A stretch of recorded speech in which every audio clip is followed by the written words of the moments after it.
Doctor इला मिश्रा, सह आचार्य Hindi, MSJ राजकीय महाविद्यालय भरतपुर। आज मैं MA हिंदी उत्तरार्ध के विद्यार्थियों को भाषा परिवर्तन के आंतरिक कारण समझाने जा रही हूँ। भाषा परिवर्तन के आंतरिक कारणों में प्रयत्न लाघव का स्थान सर्वोपरि है। इसका तात्पर्य यह है कि कम से कम परिश्रम में अधिक से अधिक लाभ उठाने की प्रवृत्ति। यह प्रवृत्ति मनुष्य में सहज रूप से पाई जाती है। वह कम से कम बोलकर अधिक से अधिक अपने मन की बात कहना चाहता है या कम से कम लिखकर अधिक से अधिक अपने अभिप्राय को अभिव्यक्त करना चाहता है। यहाँ प्रयत्न लाघव के दर्शन होते हैं। इसके फलस्वरूप भाषा में बड़े बड़े परिवर्तन हो जाते हैं, जैसे माइक्रोफोन न कहकर केवल माइक कहना, रेलवे स्टेशन न कहकर केवल स्टेशन कहना, पोस्ट कार्ड न कहकर कार्ड कहना, एरोप्लेन न कहकर प्लेन कहना, न्यूज़पेपर या क्वेश्चन पेपर न कहकर केवल पेपर कहना आदि। इसी मनोवृत्ति के कारण लोग अपने साथियों या मित्रों के नाम भी पूरे नहीं बोलते, बल्कि लघु नाम या उपनाम से ही काम निकाला करते हैं। इसी प्रकार मास्टर साहब को मास साहब, उपाध्याय को झा, भारत यूरोपीय को भारोपीय, शुक्ल दिवस को सुदी, बहुल दिवस को बदी आदि कहना भी इसी का परिणाम है। इसी प्रवृत्ति के कारण बड़ी बड़ी संस्थाओं, संस्थानों अथवा स्थानों के नामों को भी लघु रूप में लिखने एवं बोलने की प्रथा चल पड़ी है। जैसे नेशनल कैडेट कोर को NCC, जनरल पोस्ट ऑफिस को GPO, राष्ट्रीय स्वयंसेवक संघ को RSS, भारतीय जनता पार्टी को BJP, उत्तर प्रदेश को UP आदि कहने में सुविधा एवं सरलता समझी जाती रही है, जिससे भाषा में परिवर्तन दिखाई देता है। भाषा परिवर्तन का अगला कारण है बलाघात।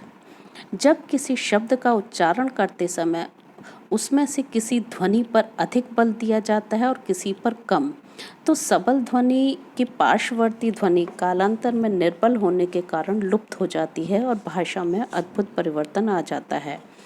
जैसे अभ्यंतर का भीतर रह जाना, बिल्व का बेल रह जाना, निम्ब का नीम रह जाना, कुष्ठ का कोढ़ रह जाना, इसी मनोवृत्ति का परिचायक है। उपाध्याय का घिसते घिसते आज केवल झा रह जाना इसी बलाघात के कारण है। इसी प्रकार भ्रातृजाया का भौजी, अर्घट्ट का रहट, अग्निस्थिका का अंगीठी, भंडागाग्रिक का भंडारी और स्वर्णकार का सुनार शेष रह गया है।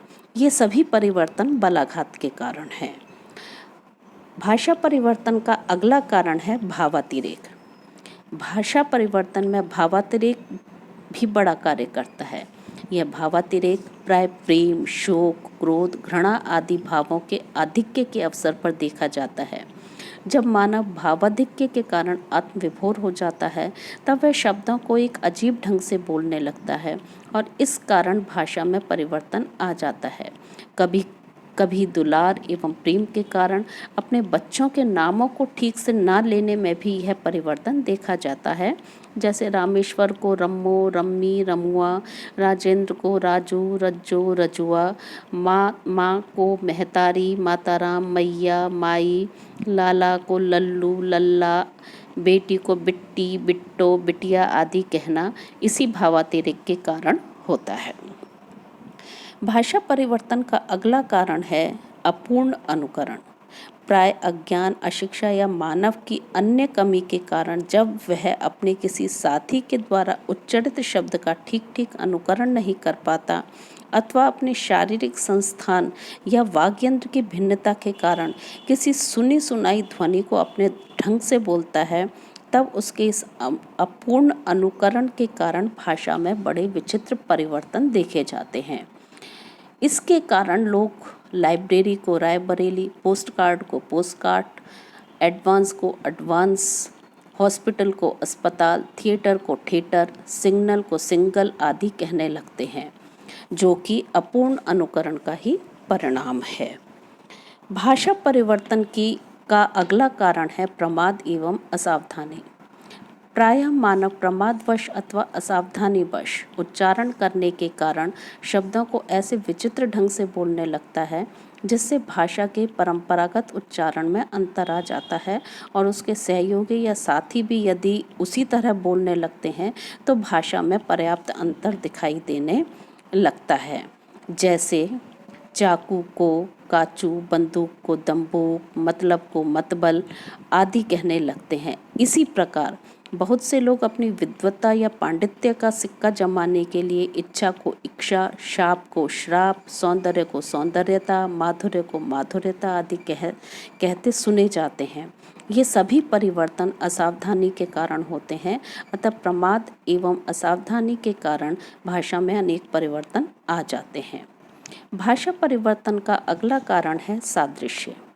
जब मानव किसी शब्द प्रयोग को देखकर उसके मूल आधार का पता लगाए बिना उसी के समान दूसरा शब्द गढ़ लेता है, वहाँ सादृश्य देखा जाता है। इस सादृश्य के कारण भाषा के प्रयोगों में बड़े बड़े भयंकर परिवर्तन हो जाते हैं। जैसे आजकल प्राय अनेक पुस्तकों में सृष्टा, दृष्टा, दृष्टव्य शब्द प्रयुक्त किए जाते हैं। वास्तव में इनके स्थान पर क्रमशः सृष्टा, दृष्टा और दृष्टव्य शब्द शुद्ध रूप में लिखे जाने चाहिए। परंतु सृष्टि को देखकर लोग सृष्टा लिखने लगे, दृष्टि को देखकर दृष्टा और दृष्टव्य शब्दों का प्रयोग करने लगे, जो सर्वथा अशुद्ध प्रयोग हैं। ऐसे ही कुछ कवियों ने निर्गुण के सादृश्य पर सरगुण, दुख के सादृश्य पर सुख आदि शब्द गढ़ लिए हैं। ऐसे शब्दों के निर्माण से प्राय भाषा में अद्भुत परिवर्तन दिखाई देता है। भाषा परिवर्तन का अगला कारण है नवनिर्माण की प्रवृत्ति। मानवों में प्राय यह प्रवृत्ति पाई जाती है कि वे कुछ न कुछ नवीन कार्य करके अपने नाम को स्थिर एवं अमर कर जाना चाहते हैं। इसी मनोवृत्ति को नवनिर्माण की प्रवृत्ति कहते हैं।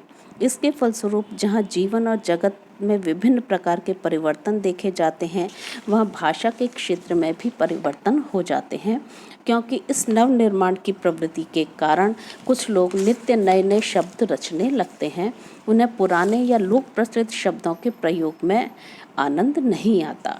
इस नवनिर्माण की प्रवृत्ति के फलस्वरूप ही आज हिंदी में स्वीकारना, फिल्माना, बतियाना, फुनियाना आदि क्रियाओं का जन्म हो गया। इसी मनोवृत्ति के परिणाम स्वरूप लोग अलेक्जेंडर को अलक्षेंद्र कहने लगे, मैक्स मूलर को मोक्ष मूलर पुकारते हैं। इस प्रकार नए नए शब्दों के गढ़ने एवं नवनिर्माण की प्रवृत्ति के कारण भाषा के अंतर्गत अनेक ऐसे शब्द प्रयुक्त होने लगते हैं जो मूल की अपेक्षा कुछ परिवर्तित ध्वनि के साथ बोले एवं लिखे जाने लगते हैं, और इससे भाषा में परिवर्तन उत्पन्न हो जाता है। और अंतिम कारण है अंधानुसरण। जब व्यक्ति बिना सोचे विचारे अन्य भाषा के अनुसार अपनी भाषा में भी प्रयोग करने लगता है, तो इससे भी भाषा में परिवर्तन हो जाता है। अंग्रेजी में विशेषण वाक्य विशेष्य शब्द के तुरंत बाद आता है, जबकि हिंदी में ऐसा नहीं होता। पर अनेक लोग हिंदी में भी अंग्रेजी के अनुसार विशेषण वाक्य शब्द के साथ रखने लगे हैं। यथा राम, जो मर्यादा पुरुषोत्तम कहलाते हैं, का जन्म अयोध्या में हुआ था। यह अंग्रेजी शैली का वाक्य है। गुरुडम में भी अंधानुकरण ही देखा जाता है। इसी प्रकार कुछ लोग हिंदी शब्दों में अंग्रेजी के प्रत्यय लगाकर वाक्य तक बना डालते हैं। यथा लालटेन इज बुकिंग फ्रॉम द हवा। इस प्रकार भाषा परिवर्तन के ये कुछ आंतरिक और बाह्य कारण हैं जिनसे भाषा पर व्यापक प्रभाव पड़ता है। मैं अपना व्याख्यान यहीं समाप्त करती हूँ।